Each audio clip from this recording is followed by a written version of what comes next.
Hello and welcome back to Football Kentron, the only English language podcast dedicated to Armenian football. I am your host Adam, and I am joined here today by Charents and Armen. How are you gentlemen doing today? Good. With a lot to talk about as always. Oh yeah. Charents? Yeah, we're back. We're back. That's right. And are you ready to be disappointed? I'm kidding. Oh. Well.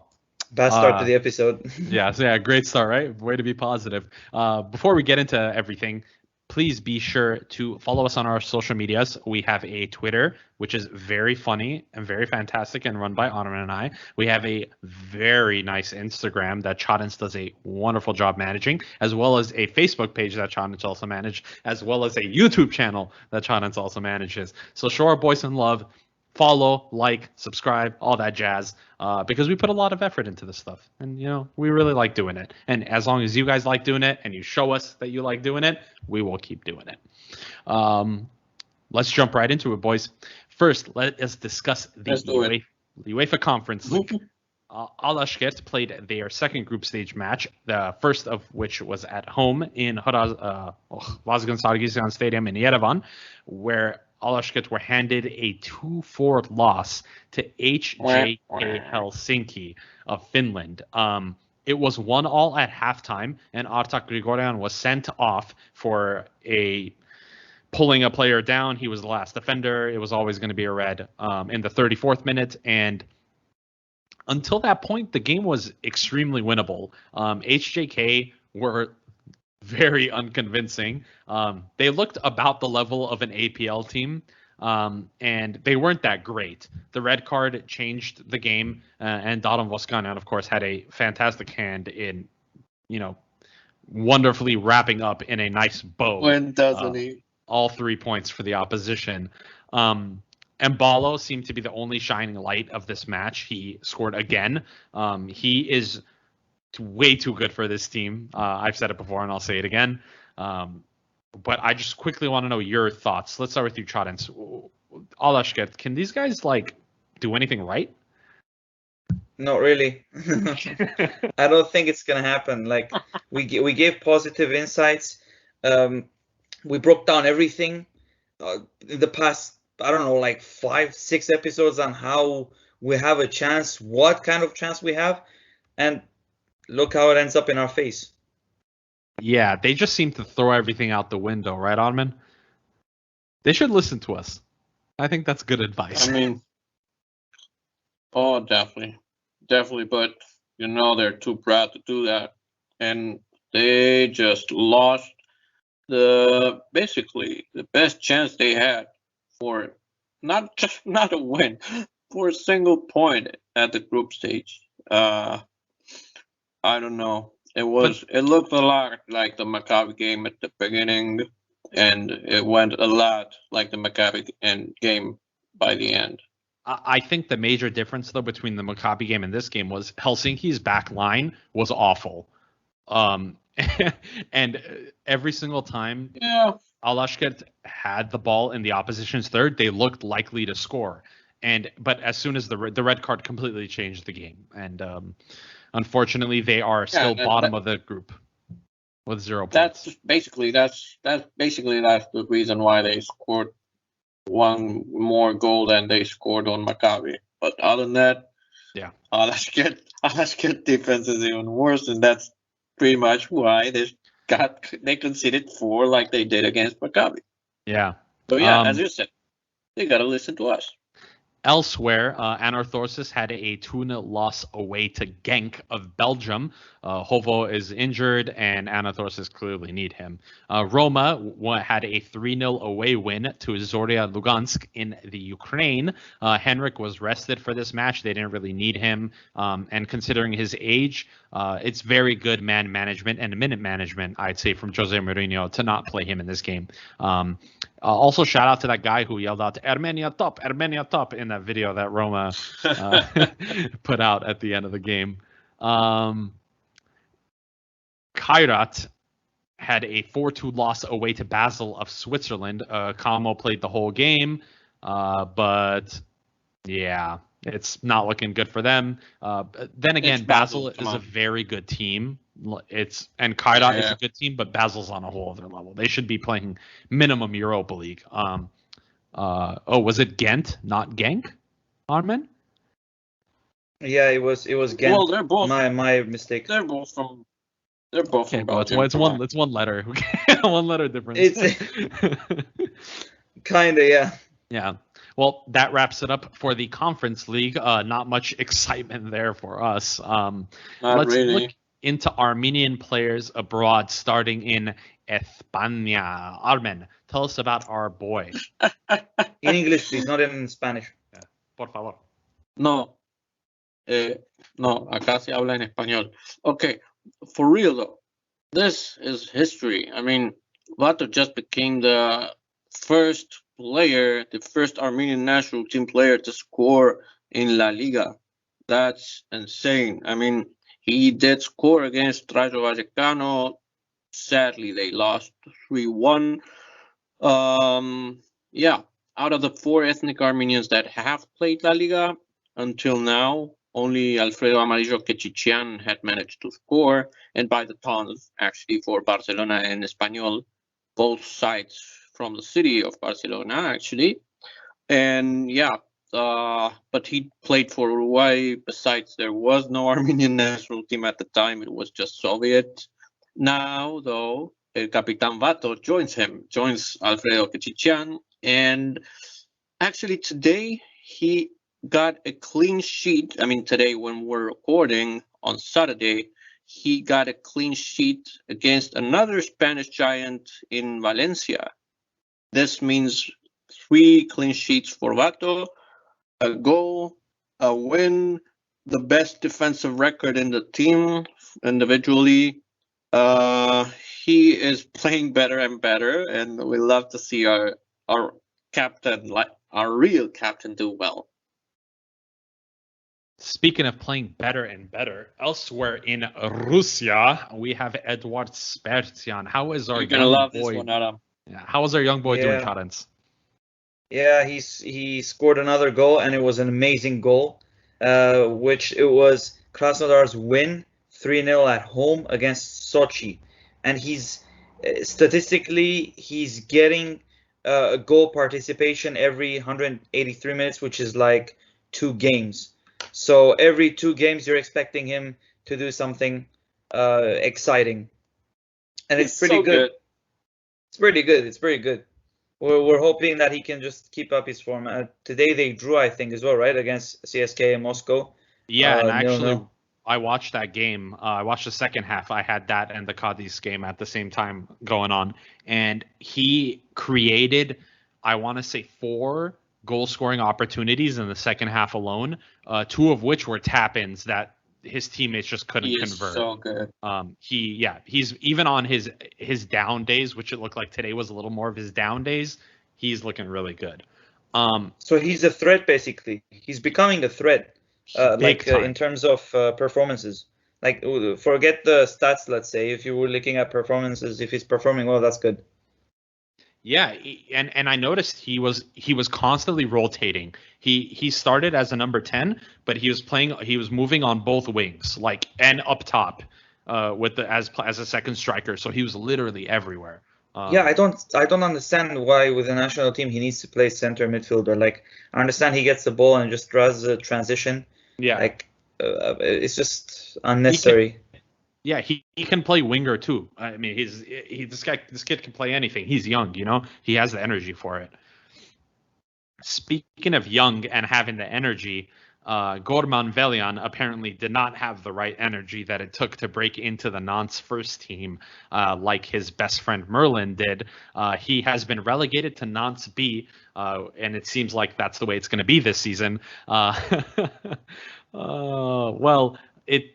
He may look to get a loan out this winter, but realistically speaking, considering his age, that he's still only 18 years old, he can get loaned out to a Liga 2 side. But if he puts his head down, works hard, and keeps working towards it, maybe he can make his debut with the first team in competitive play this season in a cup match or something somewhere. That's what Andonian aimed for, and look how it turned out for him. I think he has to be more practical, and I think he's smart enough to do it. But Nantes have got a lot of players. They have a lot of players. It's hard for him to get a chance. Way too many players. And they have a tradition of loaning out young players to get practice, so might as well do it. Yeah, I mean, I could see where you're coming from, but he's a kid that looks like he has a good head on his shoulders and a good group of people advising him what to do. If he was able to make it this far, exactly. I'm hoping he doesn't make the same mistakes that Gale does. Exactly. Another youth player who is actually having a wonderful time, maybe not in as good of a league as Ligue 1, Vahan Bechakcan scored again for MSK Žilina in a cup match, but he is somehow missing from this national team roster, which we will be discussing later in the episode. This is just nonsense. There you go. That's a little preview for you, right? And to wrap up Armenian players abroad, Tigran Barseghian has the second best player coefficient in the Kazakh Premier League so far, only behind his Croatian teammate Marin Tomasov. And he's going to be a dad, apparently. Oddman, what do you mean? And walk us a little bit more through your thought process on Tigran Barseghian and what is making him such an effective player in Kazakhstan right now. Mentality. I think he is the archetype of a big game player. He likes the show. He likes to have all the lights on him, the attention. He likes to live up to that role, like main character kind of role. And he's good enough to do it, at least in Kazakhstan, so might as well.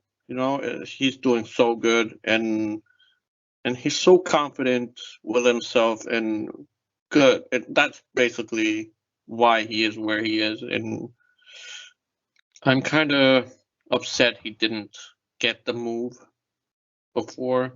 He didn't get the transfer out of Kazakhstan. Yeah. But whatever works. And it shocks me how they're not in the Conference League. It just shocks me. Yeah, they it's not the first time that Astana has messed up to a lesser team, but hey ho, that's just the name of the game. But at least Conference League. I know they should have qualified. Just like Žilina too. Žilina should have qualified. I think another example, yeah. That's another Astana example. Is just too good. Astana is just too good for their league, and I think that plays out in them failing in Europe. I don't know. It's like they're not used to getting teams against them that are up to their level. Yeah, pretty much. It's true. Well, that's going to wrap it up for Armenian players abroad. Or wait, does it? We have a very exciting announcement. And this, of course, you've probably seen it on our social media, and if not everywhere else, Armenian related, that Columbus Crew attacking midfielder Lucas Zelarayan has joined the Armenian National Team. We had a very great discussion. We had a very great discussion with Thomas of the Bryant and Me Podcast, a podcast dedicated to Columbus Crew. Here, give it a listen. Joining us today for a very special occasion is Mr. Thomas Costello from the Bryant and Me Podcast. Hi, Thomas. How are you doing? I'm doing well. How are you two doing today? We are doing great. So we have you here today on our show to talk a little bit about some guy named Lucas Zelarayan, who, as you may know, recently decided to join the Armenian National Team after a years-long discussion with the Football Federation. And we just want to know a little bit more about Lucas. So we thought, why not bring in the experts? And they weren't available, so you had me. That's fine. I'm excited to talk about Lucas. I think it's something that Armenian national team fans will really be excited about. Yeah, we hope so. So just to start us off, tell our listeners a little bit more about you and about Bryant and me. Yeah. So Bryant Me, this is a podcast that kind of started based off of myself, Thomas, and my friend Bryant, who's not here, hence the very creative name Bryant Me, where we talk about soccer and other things. And it's not a very I would say professional structured podcast, but we do cover mostly the Columbus Crew because we both lived in Columbus, Ohio, but he has since moved to Charlotte, North Carolina. We still watch the Crew. We still talk about it. We also talk about the NWSL, the Women's National League here in the United States, teams like Chicago Red Stars, where they have a lot of U.S. Women's National Team players, and then just the current events around those two leagues. Our format has kind of altered over the years. We kind of started as a sports and politics podcast, but politics part got way too depressing. So we stuck to just the soccer that we love.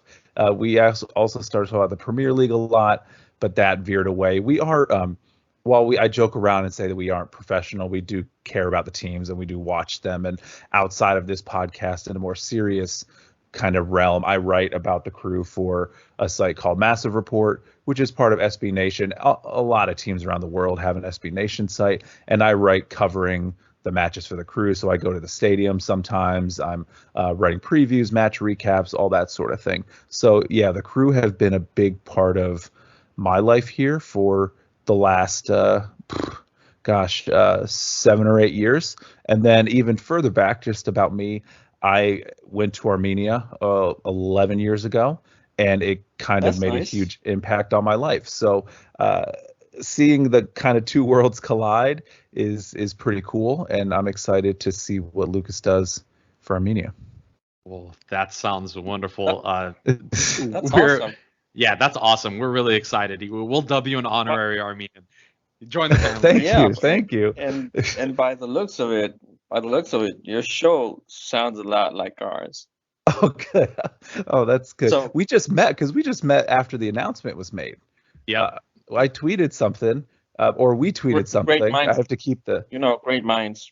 That's what it must be. Because we tweeted out we're Armenian National Team supporters now, and then it wasn't just your podcast, which was a great way. Like you quote tweeted, you talked about, welcome to the group, but so many supporters of Armenia started reaching out to us, and it was really cool. So I love seeing that community kind of join around him. Yeah, that's very indicative of how we are as a people. We're very very friendly, very inviting, and like hospitality is something that Armenians hold very important to them, and whether that's online or not, that's just how we are. Yeah, we will go out of our way to support you. Trust us. That's how it's gonna be. I mean, every time you're gonna see like Columbus Crew posts, you're gonna see flat comments of Armenian flags and stuff. Yeah, go look at Lucas's Instagram if you haven't. Look at his most recent post. It's just all Armenian flags now. That's amazing. Speaking of Lucas, I want to know. I mean, we want to know, like, what can you tell us, a summary about Lucas? How did he adapt to life at the Crew? How he plays at his best? How he can thrive? What environment does he thrive under? What kind of player is he? Yeah, so Lucas Zelarayan, he came to the Crew right before the start of the 2020 season. And, nothing else happened in 2020. Just kidding. He came in right before the pandemic hit. The Crew had 2 matches they played before the U.S. MLS League, after they kind of shut down for a few months. But in his first match with the Crew, he scored a goal in his premier match. And then we had this tournament called MLS is Back, where it was a kind of makeshift tournament at Disney World in Orlando, Florida, which kind of matches the kind of importance of the tournament. But in that tournament, he just started hitting these free kicks, just curving them in beautifully, kind of pinpoint accuracy, only where it can get into the back of the net. Goalkeeper can't reach it. He, for the Crew, is a traditional number 10. Like, the offense runs through him. Whenever he has the ball, it opens up so much space around him because he attracts a lot of attention. He's somebody who can keep the ball at his feet. He can move past the defenders, and he can find the open players around him. And then also MLS Cup, which is, the title for Major League Soccer in the United States, the championship game. He was the MVP of the match, scoring a goal, having an assist in a 3-0 kind of clobbering of the much heavily favored Seattle Sounders, because the Crews, arguably one of our other best players in the team. I would say Lucas is right up there. Two of our best players were out due to COVID and having positive tests. So going into the championship game, Lucas had shown things all year. He's a great attacking midfielder, gets everybody into the game. But for that MLS Cup, he kind of put the team on his shoulders, which is not something you see a lot in soccer, right? There's so many players out there and there's so much going on, but he is somebody that can take control of a match from that offensive midfield. And so he adapted to Major League Soccer from Liga MX, which is the Mexican league, very competitive, very fast, powerful league.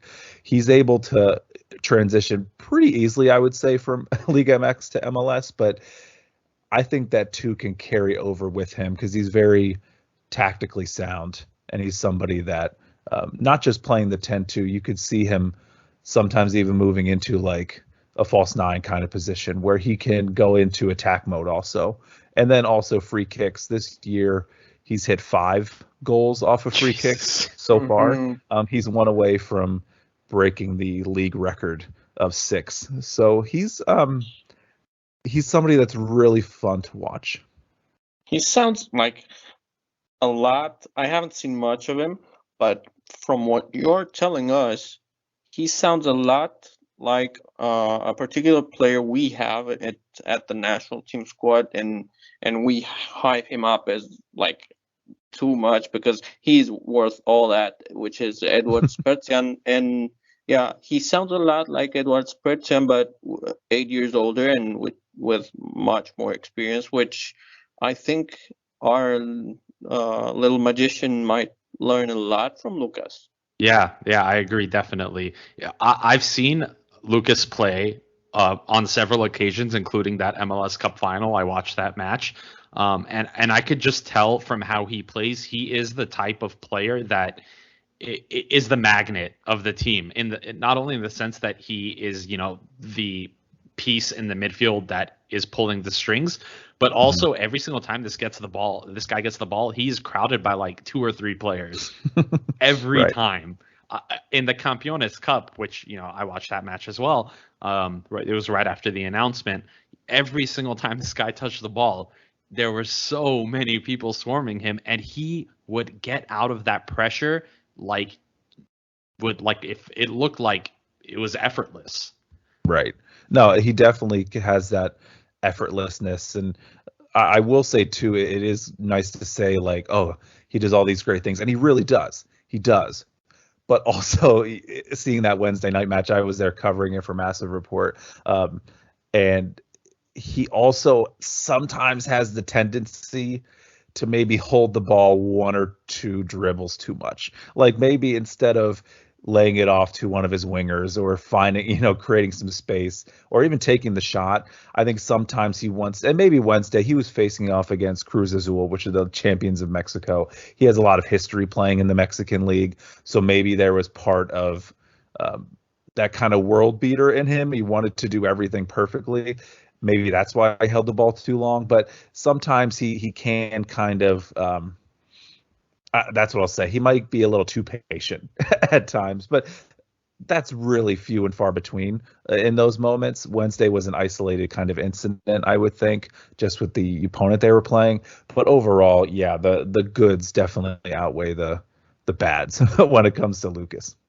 Yeah, and so just speaking about Lucas a little bit more and how he interacts with teammates on and off the pitch, how does Lucas go about handling locker room personalities from teammates? Would you say, is he a leader type, or how does he how is he like in the locker room? Because he's going to be walking into a very different locker room with the national team. Although there are some Spanish-speaking players, and our entire coaching staff is Spanish-speaking, so I don't think communication is going to be an issue for him. But what is he like in the locker room? he's not somebody that's going to be a distraction. I don't think you ever hear anything about him off the field in regards to anything negative. He's barely on social media. When he is, it's just about, hyping up the team or maybe his family. But he's somebody that's not going to cause much drama in the locker room. He's in a team right now in Columbus who is a very veteran No, that's team. the thing. That's the thing. We have some players that cause drama already, and but the ironic part is that they play in more or less the attack and midfield area, 3/4 of the pitch alongside where Lucas would be getting into that inner competition, and we want to know how he handles egos of teammates. I think he's a quieter guy. He's not somebody who is going to be riled up. On the field, he will he's communicating with his players. He's trying to get him into space. Although on the crew, we have a few Spanish-speaking players. It sounds similar to the makeup of the Armenian national teams in terms of languages. We do have folks from kind of all over the world on the crew, but he really gets along well with everybody. You don't see him getting angry at somebody on the field. And I think that is because, like you mentioned a moment ago, he's close to 30. He's 29 years old. He has some experience in this. It doesn't seem like, outside of the emotions of the match, which even then he doesn't, you never see him yelling at teammates. He might give a look, the soccer player hold his hands down to like, hey, why don't you give it to me? I had the ball right here. But that's just a sign, I think, of somebody who wants the ball and who wants to make something with it. But personality wise, he can handle some strong personalities. And he's somebody who will not get too, I think, flustered by that around him. If anything, he'll give those players hopefully more room to do what they do. And as long as things are going well, maybe, nobody ever has issues when things are going well. So we just want to know maybe a little bit more about the reactions of not only you guys, but of the crew in general. Were you surprised, or was the general fan base surprised by this news? I would assume so, but I just wanted to hear what it was like coming from your end. It was kind of a shock. I mean, unless you search Lucas Zelarayan Armenian National Team, and even then when you do, because once it happened, I was doing some research to see, hey, when did this start? You mentioned a moment ago it's been a year, but there was really like 2 articles about potentially Lucas and his connection to Armenia, and I think it was the same website, just translated in 2 different languages. So there's one story about it online. So it kind of came out of nowhere. It completely shocked me. But then reading into it a little bit, like, oh, okay, so there at least was some rumors about this. Maybe that's on me. I didn't do enough, research in the off season to see what was happening. But as supporters, I've seen some supporters in Columbus who, like you mentioned, Armenian heritage, Armenian folks are spread across the world. There were a lot of already crew supporters who I saw one guy tweeting something in Armenian, replying to the announcement. I've seen some other regular crew fans just like really excited about it, and they're really, like, oh man, I are showing their, not explicitly saying, hello, my heritage is Armenian, but they'll kind of reference like, oh, this is so cool. I think it's been extremely positive. Internally, there was kind of like doubt because the national team announced it, but the club didn't say anything, and it was really quiet. So folks within the site I write for, we were like, okay, let's reach out to the team and see what they say before we start writing something or post something. But then the team replied like, yeah, he got his passport, and now it's just another cool part of Columbus, which is a pretty diverse city in a state that is kind of not. So it's cool to see that extra bit, another flag that you can hang up in the supporter section, another team that you can sport on international breaks. But it's been, really positive. I bet it must have been awkward. I mean, until the crew, the official account, like, posted about it, I bet. It was. I was like, oh, that's really cool. That's awesome. But some of the realists were like, okay, let's wait. And then other people were just Awkward excited about silence. anything that happens with the team. Yeah, awkward silence. Yeah. But well, everyone's come around and everyone's accepted it, and it's official and it's real. And no, I'm excited for the World Cup qualifiers here. What now in 6 days? Yeah, 5 days coming First up really matches soon. away to Iceland. I believe he's going to be joining up with the team in Frankfurt. I don't know if he's going to meet directly with the team in Armenia. But anyway, that's not the point. So Lucas, we're super excited to have him. We've actually, from what we've understood and from what we've gathered, of course, because we can look at other outlets, Armenian outlets, and things of that nature. We've been chasing Lucas actually since 2018. So while he was in Liga MX. So it's nothing new, and he's been on our radar for a very long time. We just weren't sure if he was actually Armenian, and that is still debatable to this day because his name is very indicative of Basque origin. But at the end of the day, he has decided to play for the Armenian national team. It could be worse. He could not have a Yan in the back of his name, because I'm not sure if you're aware, Armenians' surnames end with IAN or YAN. So and he's got that. He has that, exactly. What more do you need? And he wants to be a part of the team, so why not? Yeah, and I'm sure it helps that former Sevilla coach and sporting director Joaquin Caparros is at the helm of the national team. Yeah, and I'm sure that was huge in the decision making.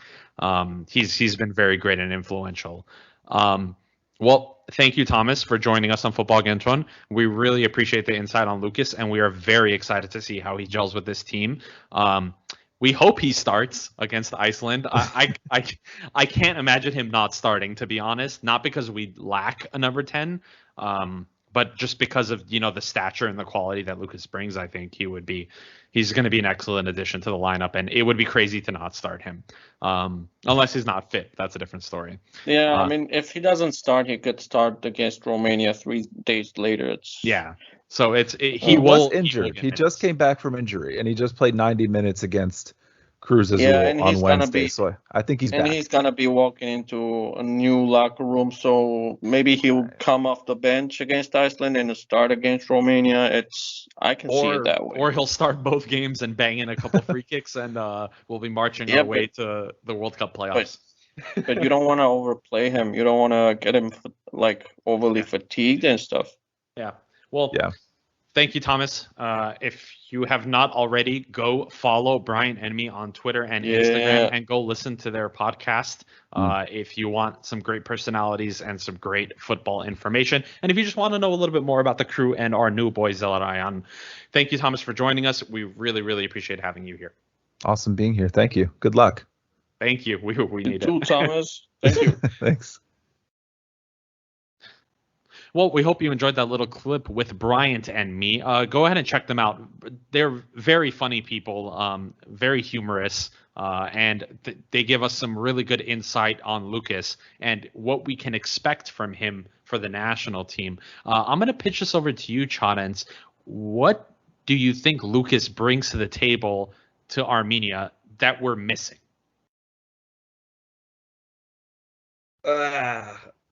For Armenia, the main key thing would be speed. I would say speed. And the second thing, if we're going to add something, technicality. His technicality is on another level compared to the most players that we have in the national teams. Since, he's got some not fully Armenian roots, he's got that experience in an Argentinian environment where it's and American environment where it's a different kind of football than in Armenia. So we're kind of getting something like Wobemar and Udo, but just in an attacking form. Nice, but actually good, unlike Wobemar. Well, we love him. Look, they're my boys. Yeah. Udo is awesome, by the way. So. Yeah. When you talk about Lucas Zelarayan, there is one aspect of his game that is undoubtedly his best, and that is dead ball situations. So far this season in the MLS, Lucas has scored 5 free kick goals, and he is 1 goal away from tying breaking actually the record of most free kick goals in a single season in the MLS. Armen, Get him on FIFA. yeah, he's really good on FIFA. Armen, we are not known for being good on dead ball situations, whether that be corner kicks, free kicks that are either directly attacking or indirect from the wings crossing in. Lucas is a player that's definitely going to be remedying this, right?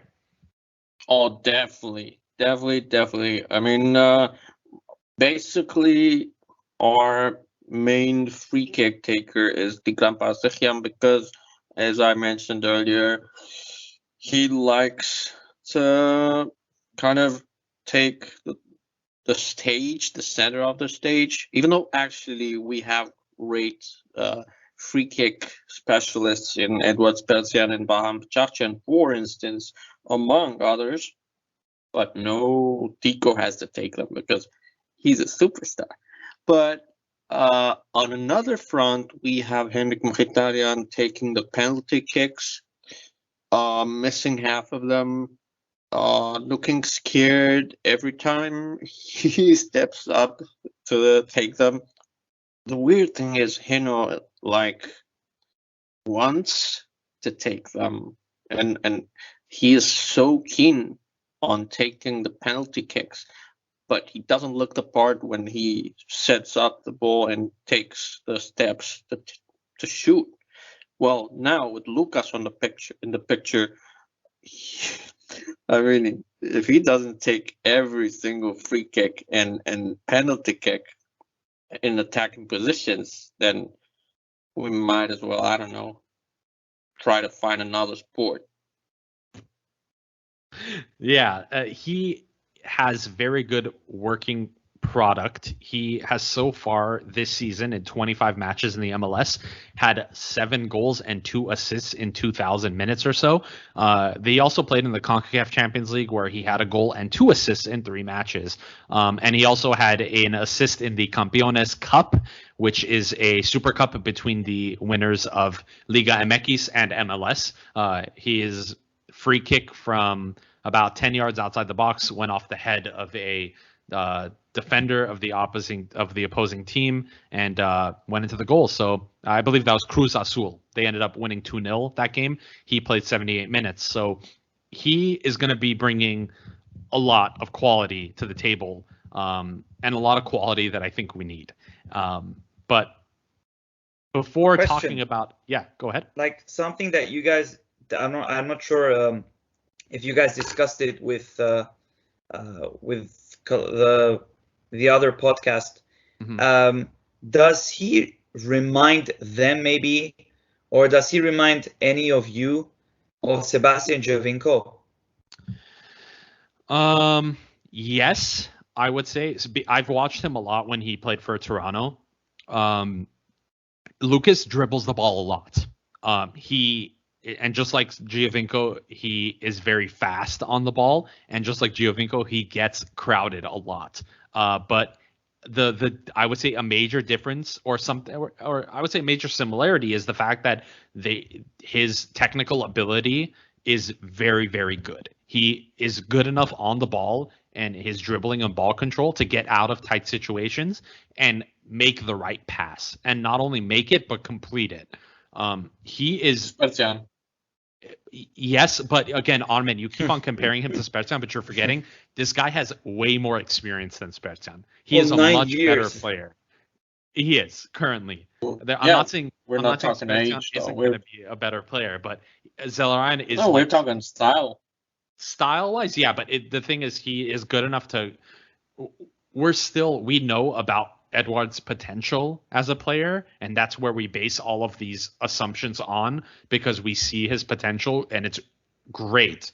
And Lucas is maybe 80% of what Edo's overall 100% potential is, but he is that right now, which is the important part, and which is what's important for the national. Good thing is we have both of them. Yeah, And if they somehow magically play together, which Ottman doesn't seem to think they will, I don't know because he's listed as a central midfielder and Zelerayan is listed as a forward, but we can get into that. Yeah.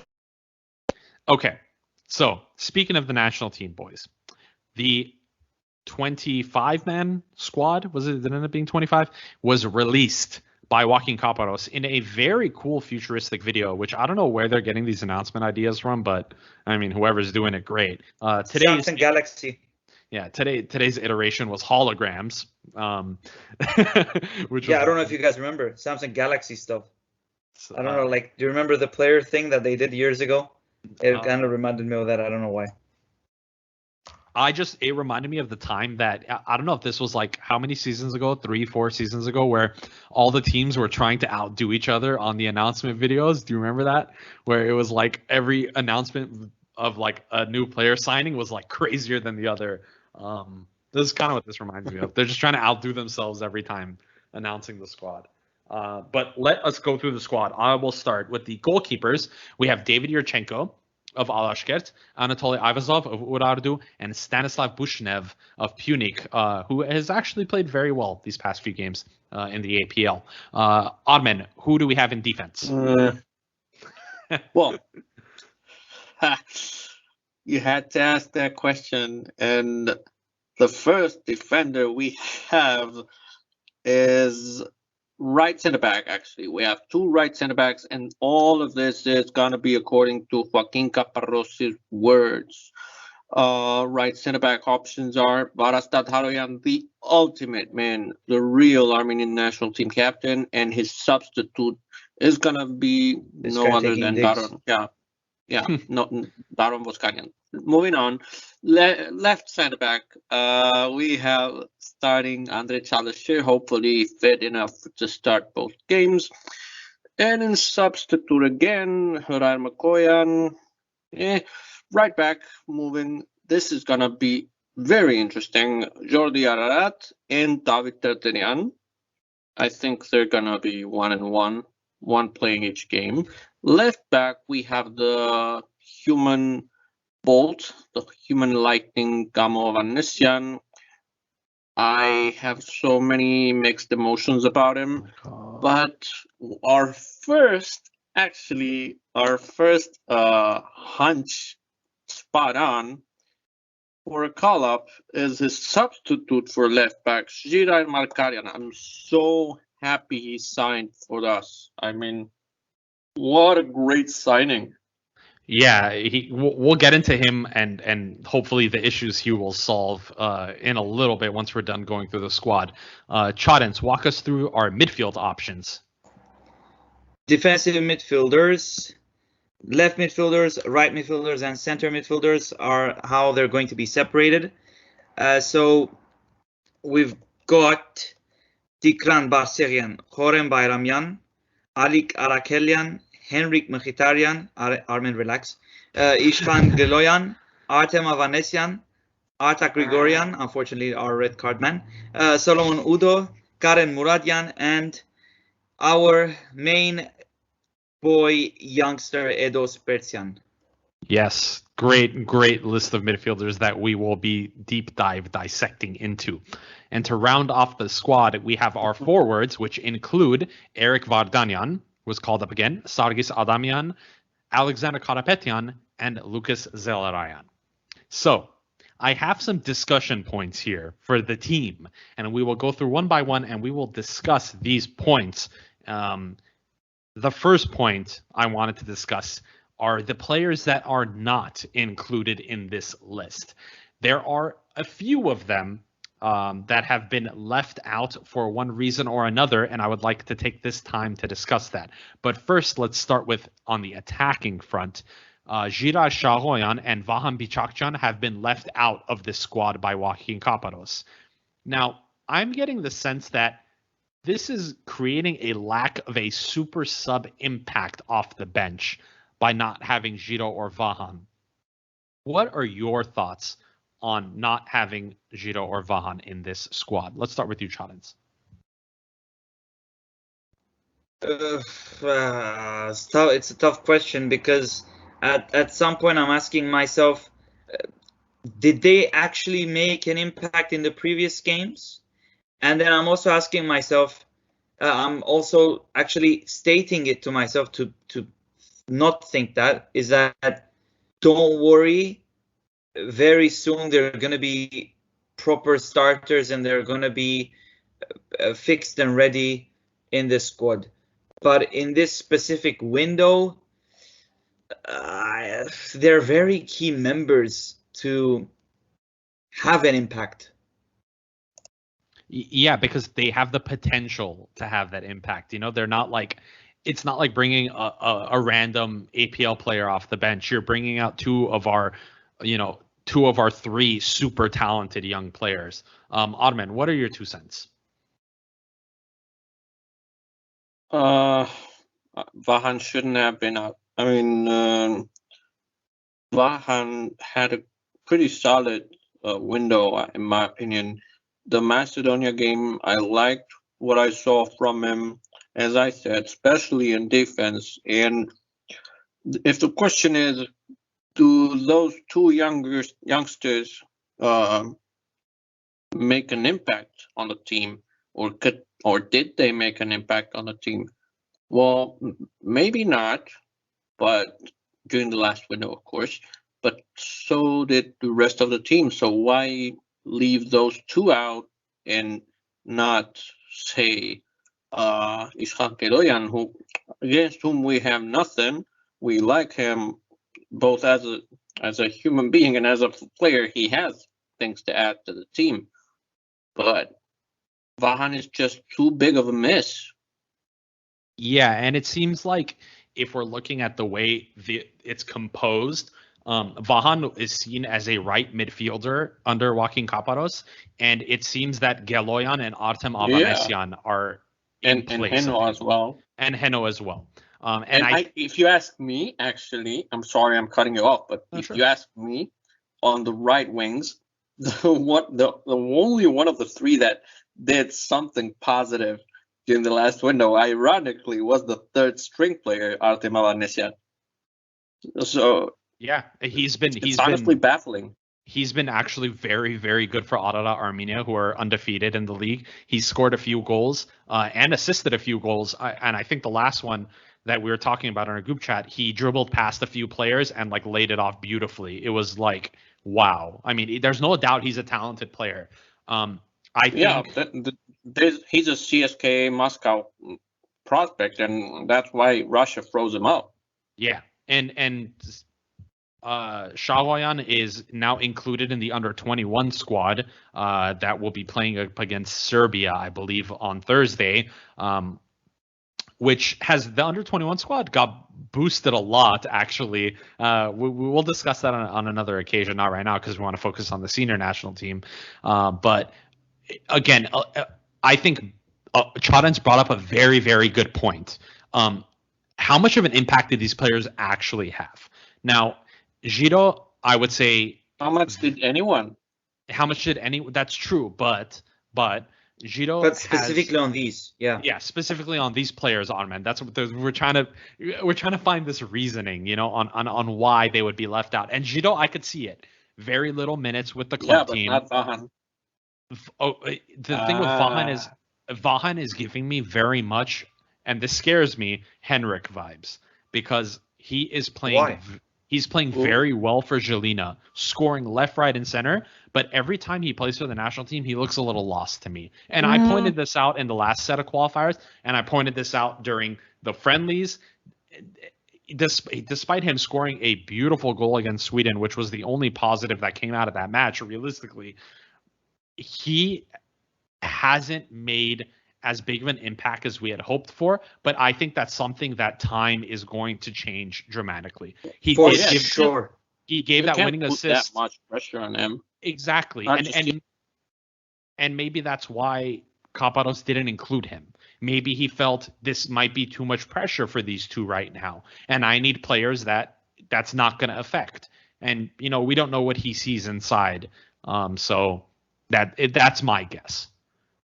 Look, at the end of the day, Vahan did contribute a lot more in defense against Macedonia than Heno, for instance. He maybe I don't know if Heno was the one with the most distance covered or what, but the one that made the right choices, however, that's a whole different thing. And Vahan was way better than Heno in every aspect, and yet Vahan's the one that's dropped and not say Heno or Geloyan, for instance, on that right wing.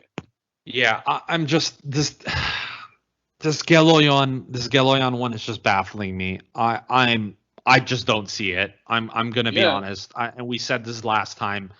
This makes less sense to me than Voskanyan, and that says a lot. I mean, I have no idea where this guy's coming from and why he's here. It makes zero sense to me because I can list off several players in the Armenian Premier League that have been banging out goals and playing great that deserve to be here much more than he does. And that's just the reality of it. I don't know. I have no, and I want to know his justification. I really want to ask Kaparos his justification for calling this guy up because it's like he does nothing. It just doesn't make sense. It really doesn't. Well, that's one point down. And the next point I wanted to discuss is a gentleman we have already previously talked about a little bit, Lucas Zelarayan.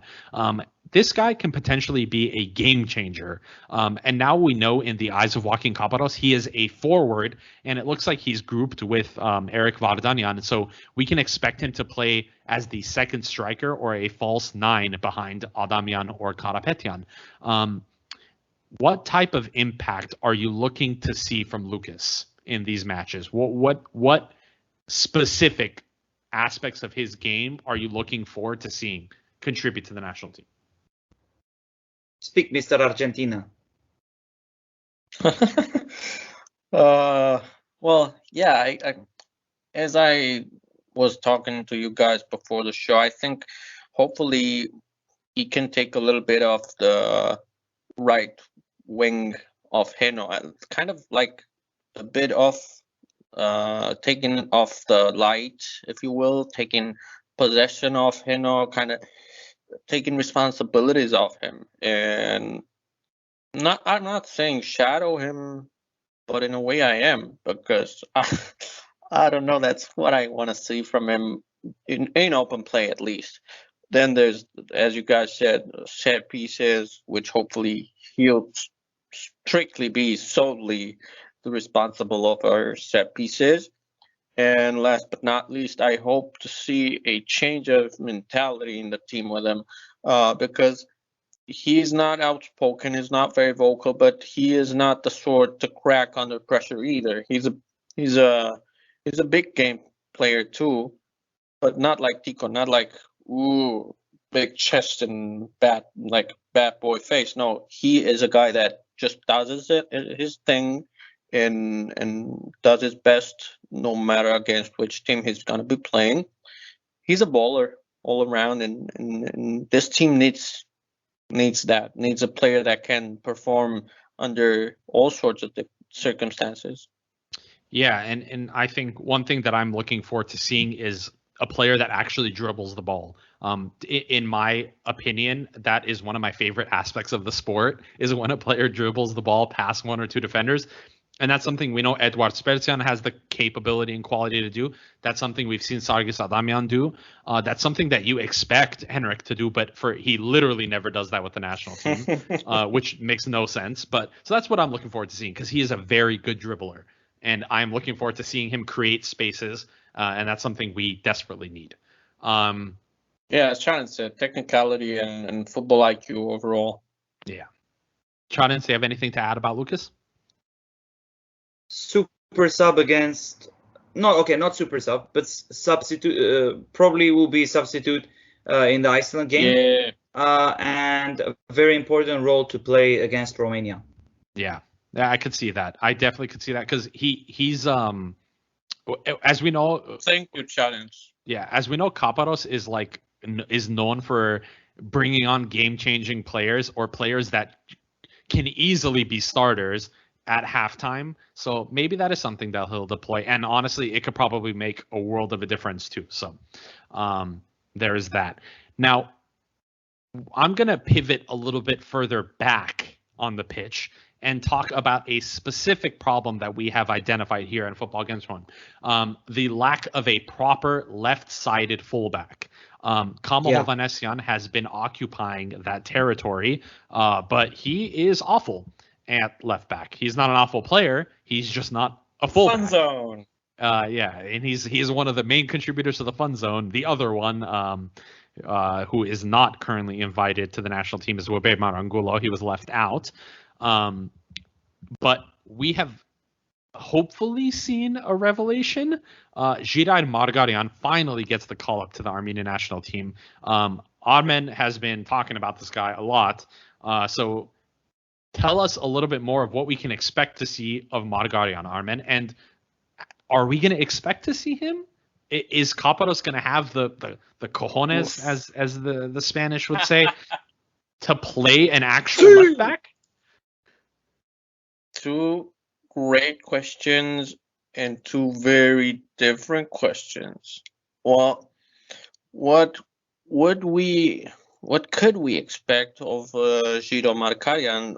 We're talking about a ball player, a bowler, as I said, a ball playing fullback, more specifically left back, very similar to Serop Grigoryan. And he is very well rounded. I mean, he has great ball control. He has great passing and football IQ. He has way better defensive skills than Kamo. Because we would see a proper player. I mean, Kamo is very physical. He's very fast, but he doesn't have the football IQ, you know. And Zhirai has that. And at only 23 years old, he is already last season APL Defender of the Season. And he has had actually a great set of games for Ararat Yerevan European campaign this season. And he was instrumental in beating a continental power like Fenerbahce. Both games deserve it for Ararat Yerevan. Zhirai was insane in those games. He showed up, and that's why I think before his contract with Ararat expires, he can push for a move abroad. He has the potential definitely to be in a top 15, top 10 league in UEFA. And hopefully national team attention will bring him there. But will we see him in action? That's the real question. I don't know. I don't think we're going to see him in action against Iceland because it's too soon to bench a player like Kamo, who was ironically one of the top 10 most capped players in the Armenian national team history. I don't get it either.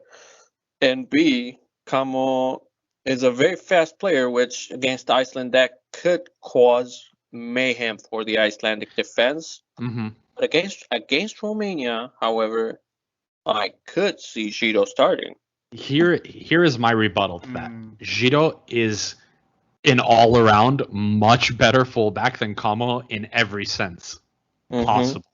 He is left-footed. I think that's a huge benefit already if you're a left-sided fullback because Kamo's right-footed. Two, you're talking about the need of having an attacking, contributing fullback, right? And Kamo's a very attacking-minded player, so you would want an attacking-minded fullback against Iceland, right? So Zhirai has 4 assists so far this season. He's great.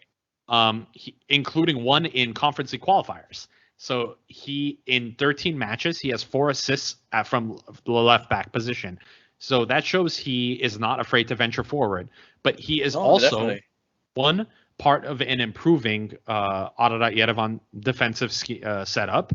And 2, he has also played 100% of every minute so far for Ararat this season.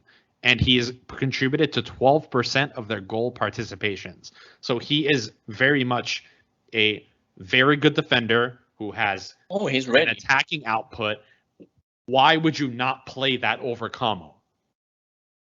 Well, for the sad, ironic one reason I mentioned. I mean, the same reason why I don't see Zelerayan starting against Iceland, as at least, because we have 2 games, and yeah, mainly because I think Caparros sees this plays as too much of a gamble, you know, and But that's But the isn't that- gamble yeah. was not playing the others.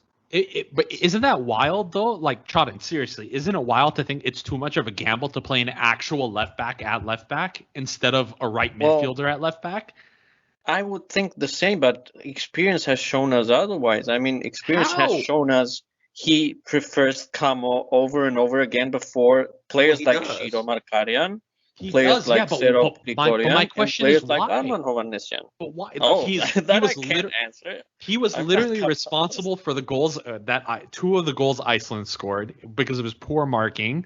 He was Well, absolutely horrible I against definitely agree with you. Germany. He was We saw it coming. We And- saw it coming. I mean, didn't we see it coming, and didn't we say, like, not just call it out, but also we were like calling, as I said, I was vouching for Giro to get the call. Mhm. We were all vouching for Kamo to get benched Mhm. and play either. You made a stat with like a graph with the left back options we have, and it's not that we lack depth, it's that Kamo is his preferred option so far. But that's the crazy thing to me is that he even said in his most recent interview that he knows it's not a good option, yet he keeps doing it. Yeah. This is so frustrating to me but Well, I'm hoping it's the another fact that Iloyan. It's another Ishkan thing. it's I hope he plays. I really do. I hope he starts against Iceland. I don't think he will, but I hope he does. Exactly. Because Oh, that'll definitely, show me definitely. that'll show me that Kapados is actively trying to solve problems. Because if you're not making any changes in the lineup, you're not solving any issues. I agree, and that's why I find it weird. But yeah, as I said, experience has shown us he's probably gonna start Kamo, at least most likely against Iceland. But the hope is he won't against Romania. He will change a thing or two against Romania. Because you And need an another- actual defender against a team like Romania. We have been needing an actual defender. Last window was a perfect example. The fun zone was a perfect example. Another issue I have very similar to this is the Heno front. But then again, I don't see that one changing either. Yeah. So might as well hope for the best possible option with what we do have apparently. Yeah. Well, the big difference this time around is that we are not playing 3 matches, but instead only 2 matches, which we know Joaquin Caparros likes to rotate central defenders, as was proven in the past 2 national team windows. But this time we have 2 games, and we have only 2 good center backs, being Haroyan and Kalasir. Chadens, do you see both of these players playing the full game, or do you think he's going to start Voskanyan in one of the games? No, there's the only reason why Voskanyan would start is because of Alashkert's participation in the Conference League. But again, obviously, us being in Football Kentron and seeing it with a different eye, there's no reason for him to actually play him. Mm-hmm. But I do really see that he's not going to make a rotation, especially with how the first game goes. Mm-hmm. And Romania, with all due respect, is tougher. Yeah. With many key points that are against us. So it will be tougher us as an Armenian national team. Therefore, definitely that game we're going to have our stable center back partnership. The first game, again, very likely in my eyes that we're going to have Haroyan and Chalisir playing. Yeah. Do you think if you are to see Volskanyan start in any of the games, will you literally feel like it's like purposefully sabotaging? Because that's how I would feel. I would just wouldn't understand what's going on. Yeah, like It's very simple. Just like Yeah. Alashkirt's management, I just don't understand what's going on. It's just there, you see it, and you're like, oh, and when is Yeah. Kardashian coming? All right. Well, another area of the pitch Yeah. that has seen some changes in central midfield. It's no secret that Armenia play a lot better when Solomon Udo is on the pitch and when Spartzian is on the pitch. He has currently been on fire in the RPL, and Udo has been very solid in Kazakhstan, and he's always been good for us on the national team.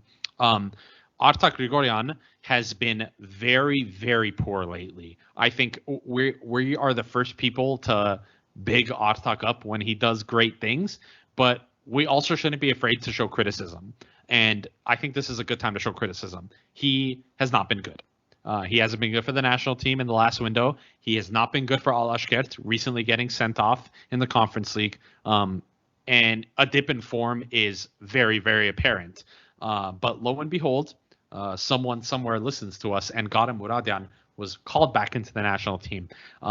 And he seems to be placed in the defensive midfield category alongside the Lion, Artak Grigoryan.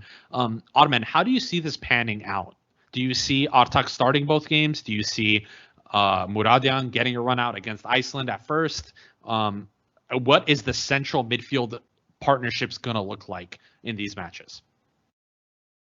Well, yeah, it's one thing what we hope and how we assess the team, as I always say, and ironically, it's a whole other thing what we expect to see, because we've been over and over again about how Caparrós and the Armenian national team historically doesn't always respond to expectations and who like the obvious options would be. One example would be, as Charles mentioned earlier, Kardashian should by all means be called before players like Daron Volskanyan, but aren't. Well, I like to see this whole Muradyan and the Artak Grigoryan thing as a hair to the crown kind of thing. I always talk about which player would inherit which other player's place. And I think it's pretty apparent at this point that 28-year-old Garim Muradyan is the natural heir of, I think he is 33 years old, the Lion. The thing is, he's getting old, man, and most of his game is based around work rate. And I think that the dip in form you were mentioning, Garim, basically goes back to him being played 3 times every week, basically getting starts. 3 starts per week, 2 starts per week. He keeps starting, and games he doesn't always need to. And he should be given a bit of rest to gain fitness, to gain back some fitness. And we do, on the other hand, need one defensive midfielder like either Artak Grigoryan or Garim Muradyan, and one center like ball-playing midfielder like Solomon Udo or younger version Edward Spartzian. So I think that would be ideal. I wouldn't start Artak in the first game against Iceland. Probably, ideally, Solomon Udo pairing up with Garim Muradyan and saving the Lion to be fully fresh against Romania, which is definitely going to be a much more demanding side for our defense. And what better player to confront that than the Lion, Artak Muradyan?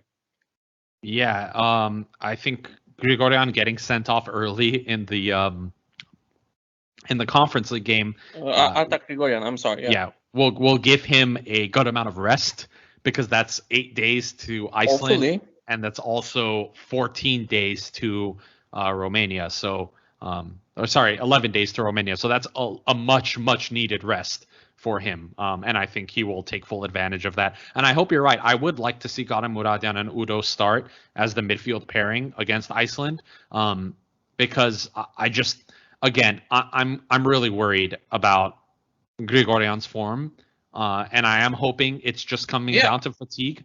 But the other scary part is it's so early in the season. And Muradian is ready to take them on. I agree. He is more than capable. Enough for sure. There's no argument there. And there's a little note here from Armen. It says, "Football Kentron calls finally met. See, we're not just funny and handsome." We're not. We're more than that. Yeah, we have been asking for Giro Margarian. We've been asking for Garen Muradian back in the team, and we also received Alik Arakelian, who is a very good utilitarian style player, utility man. Now, exactly. The final point that I wanted to discuss before we move on and look at the opposition is our strikers. We have talked about this before, so we're not going to go too in depth into this, but our strikers are not striking, and this is a huge issue, and it needs to be remedied. Now, we have a new player in Lucas Zelarayan, who is coming in as a forward, and it will be interesting to see how he plays with Adamian and Karapetyan and how that partnerships kind of form. Do you think we will see a goal from a striker in this October window, and how can that be fixed if not? Shadens? Well, two things I want to say regarding this point. One is that the formation that we've been playing is it gives a thought that how is this even possible with that kind of style that we play? We'll play 4-4-2, and 4-4-2 is like one of the most historical formations used to score goals and win matches, and we haven't really been doing that, which also brings us to the point that we don't have a proper real 9. It's only Karapetyan. The second key point I want to make is that we need to do it now. Now is the time to start scoring, for our forwards to start scoring, because the games after these two, it's the only time you have to score goals. We're not going to get much into that. That's for later. But this point will again come on depending on how we go to these two games in this window. Agreed. So to sum it up, boys, we have always said that our initial gut reaction to the national team rosters end up being fairly accurate into how the results end up showing.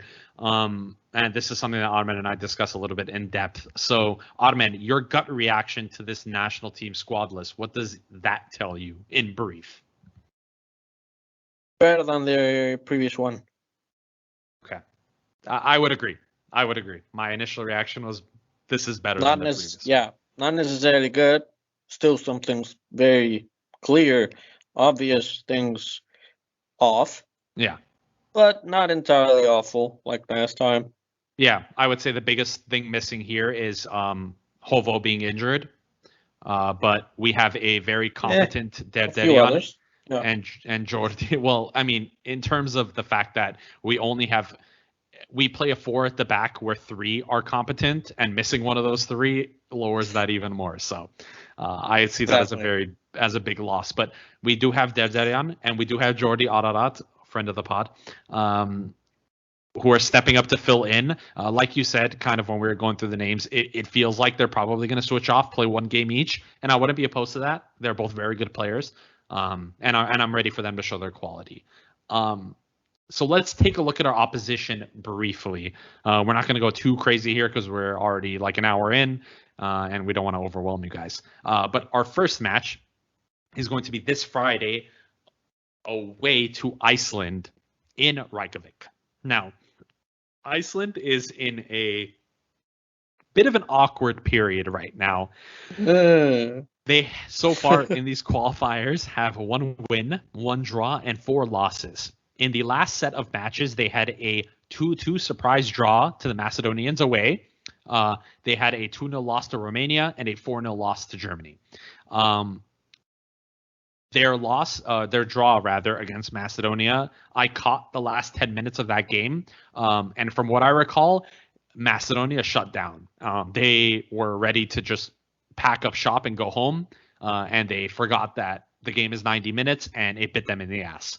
And they dropped very crucial points there. And that just got me thinking, this is a team that we need to be fully focused 24/7, because they have qualities that they're strong in the aerial area, that Armenia is very weak in. So in our last match against them, we came up 2-0 winners in Yerevan, where the stats were pretty even, and we actually had more attempts on target than they did, and they held a slightly larger possession than we did, but we were playing a very strong counter. Since then, this team has been drowning in sex scandals, including 3 very important players who are no longer part of the Icelandic team. And they have shown versus Macedonia that if you don't fully focus on them for the entire match, they can creep back in. And they have the quality to hurt you, but this definitely isn't the same Iceland, right, Ottoman? It's a very, very different looking Iceland team. Yeah, they're decreasing in form day after day. I mean, on the one hand, as you said, they can't crawl back from a game that is not looking particularly bright for them because they're good, because they're systemically good. You know, they're already a system. They have players, generations and generations of players rising time and time again. On the other hand, however, their present isn't looking all that bright. Their starters are, on the one hand, aging, and on the other, basically with dips in form of all sorts. We can take them the way we could take them earlier this year, but the thing is, our squad isn't looking all that good as it was last time out, where it was a team and everyone in the team was performing well, and now it's pretty much a bunch of anxious players. They're looking. They say they feel confident, but I don't know, man. I want to see that on the pitch. I don't want to see it on the statements. And last semester out, we saw it on the pitch. Now we're not seeing it. Yeah, they have a very they're relying on their older, more experienced players right now because the rest of the players are a lot younger. They have Berg Gudmundsson, who plays for Burnley, and they have Kjartsen, who plays for, I believe this is a team in Norway. I'm not even going to attempt to pronounce this. They do have some very promising young players, but that very similar to us, it may be a little too early. They have Andre Gudjohnsen, who plays for Real Madrid Castilla, called up to their national team. And they have Albert Gudmundsson, who of course plays for AZ Alkmaar, who is very, very dangerous on the wing. Elsewhere, they're very creative attacking midfielders. Sigurdsson, who plays for Venezia, is currently injured, so that's going to be a big loss to them. And to replace him, they've brought in Johansson, the 18-year-old from Copenhagen. But in terms of attacking midfield, their 3 attacking midfielders are 18, 21, and 22. So they are relying a lot on youth here and a lot on experience, and there's really not much in between. Their defensive midfielders are in their 30s, both of them, Paulsen and Bjarnsson.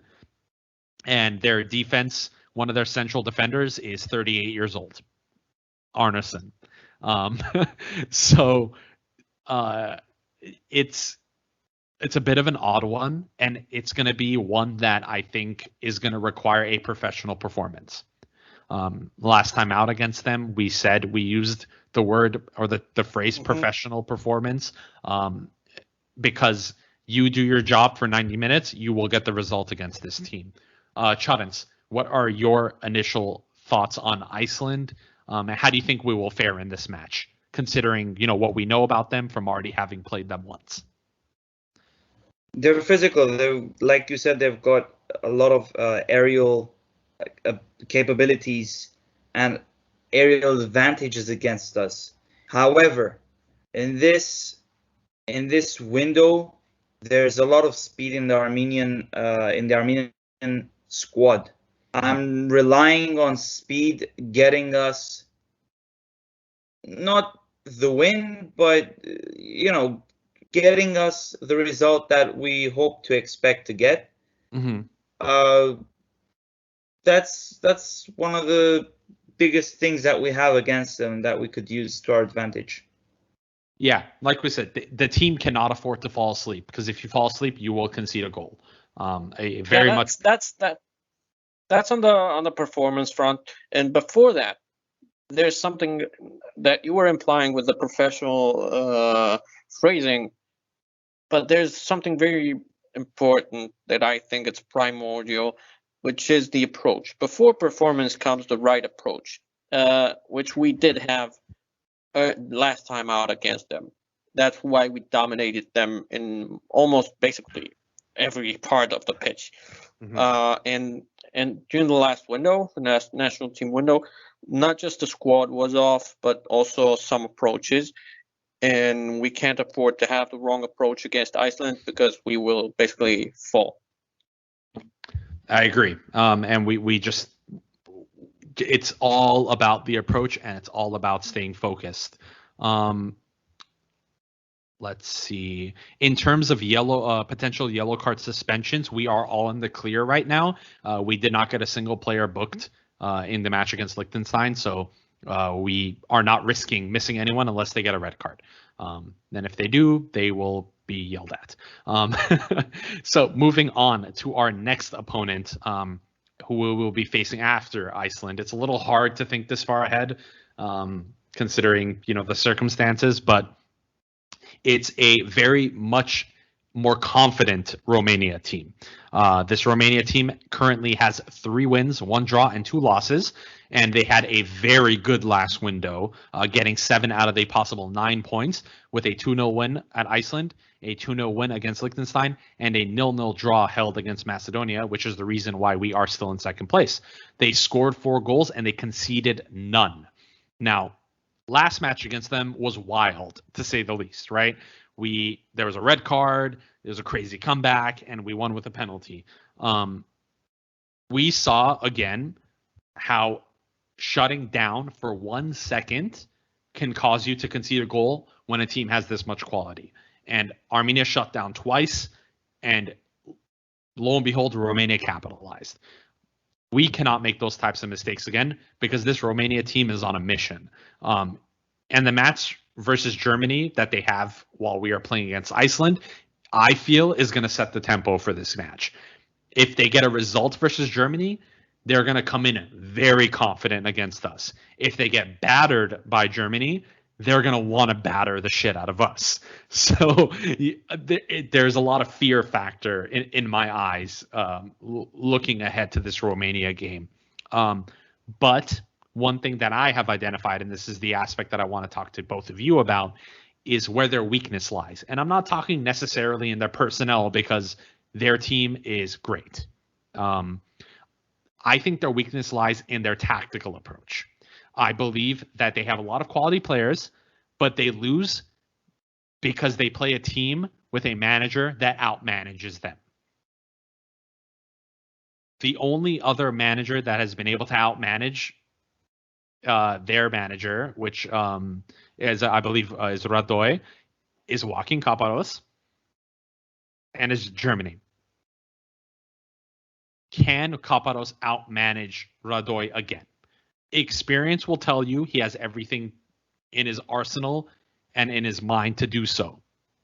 What are your thoughts, Chadens? Let's start with you. Well, Romania is going to be tough. Like you said, they're on a mission. They're aiming, whatever happens in Germany, they're definitely aiming to get the win against us, because it's home as well. They have that advantage, and there's no other option for them. Armen, what are your thoughts?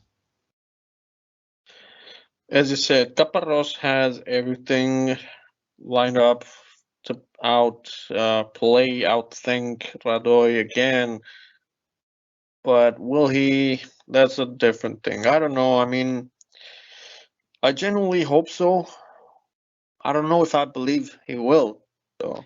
He has shown to be stubborn in his tactics in these last couple matches, and that's what scares me. Yeah, and a good thing though, last year when he basically messed up in October, he made up for it in November with an insane window. But that's the other thing. The call up for November was spot on. The call was perfect. The squad was perfect. And now the squad is still far from perfect. It has a lot of things to be hopeful about, but it also has, as I mentioned earlier, it also has a lot of things to feel hopeless about.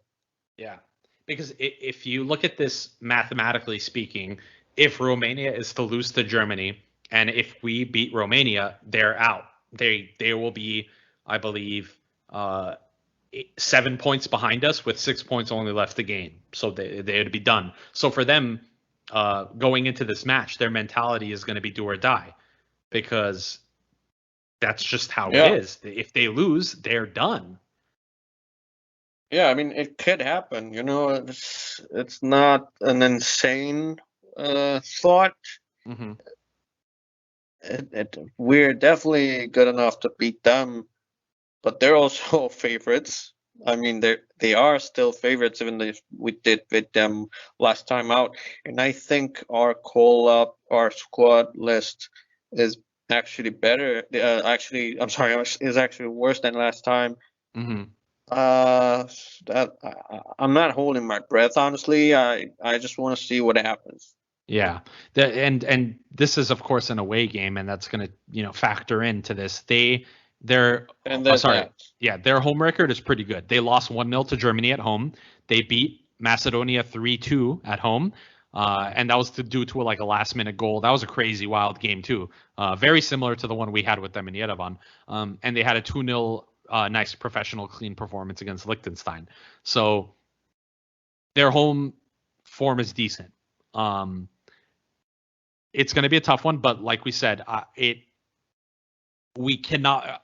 It's hard to focus on this because we have Iceland first, and Iceland deserves a lot more attention right now, because the game against Romania wouldn't matter as much if we don't get 3 points against Iceland. It's just going to make everything even more difficult. So, do you guys have anything else to add? Any miscellaneous thoughts before we wrap up the show? Not really. I'm just looking forward to see something. Yeah, anything. A goal would be nice, right? I'd a goal from strikers. I'd rather focus on how the team plays, because I haven't seen the team play good since the Croatia game, to be honest. Yeah, that was in June. So, this is it. October, do or die. Got to get these points. This is if we want to have a chance to get to the playoffs, the results need to come now, and it's that simple. So, Armenia versus Iceland this Friday, October 8th at 11:45 a.m. Pacific Standard Time. That is, I believe, at 4:45 Buenos Aires, right? Armin? 3:45 your time, 4:45 your time. I don't even want to think about it. Let me see. I mean, yeah, it's 4 p.m. It's 3:45. Oh my god! It's a late game in Yerevan. That is I believe, not the best way to go to sleep. 10:45 p.m. game in Yerevan, so it's a late one. Oof. And then on Monday the 11th, there's the match against Romania, which is at the same time for kickoff. Yeah. This has been it for Football Kentron. We will not be doing an in-between episode wrapping up the match against Iceland. We'll probably be doing those Twitter Spaces throughout this time. Yeah. We'll hold each other company. Yeah, we'll hold each other company. We will suffer together. Yeah. I don't know what's gonna happen. I hope we're happy on the other side of this. I really do. Fingers crossed, man. Yeah, fingers crossed. I mean, it's considering what our November schedule looks like. It is do or die here. So that's it for Football Kentron. We will see you again next week after the October set of World Cup qualifiers.